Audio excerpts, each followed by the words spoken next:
こんにちは、さくらです。Hi, I'm Sakura from Japan. This is lesson 6. If you're new, start from lesson 1. Everything builds from there. At this point, you may feel slightly confused. That's normal. So before we move forward, we review 2 essential ideas.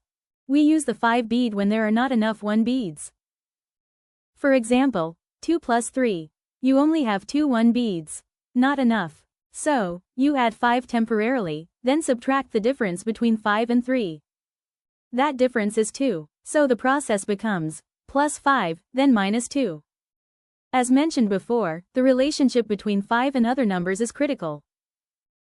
Here is the pattern. Now consider 5 plus 7. This becomes 5 plus 2 plus 5, but 5 is already in use.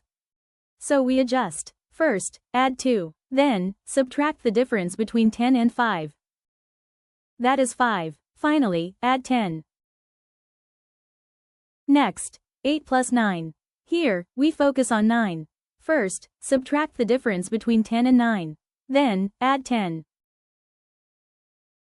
The relationship between 10 and other numbers also becomes essential. Finger movement matters, when raising or lowering the 5 bead, and when lowering a 1 bead. Use the index finger. Only when raising 1 beads, use the thumb. This must become automatic.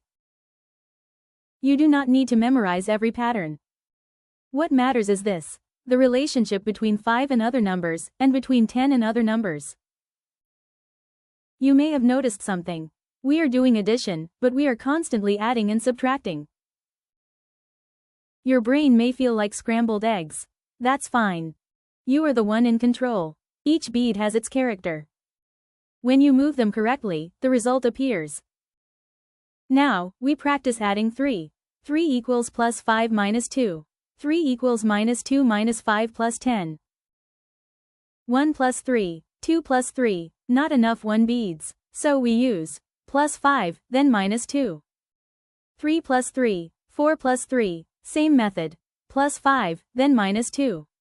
5 plus 3. 6 plus 3, 7 plus 3, now, not enough 1 beads, and 5 is already in use. So we switch. Minus 2 minus 5 plus 10. Subtract 2, subtract 5, add 10. 8 plus 3, 9 plus 3, same process. Minus 2 minus 5 plus 10. That's all for today. Today's bonus. In Japan, business cards are essential. There is a proper way to give and receive them. When you give a card, hold it so the other person can read it easily. State your name. If needed, include your company and department first. When receiving a card, use both hands. One hand is considered impolite. Treat it with care, saying, "Thank you," and a bow is perfect.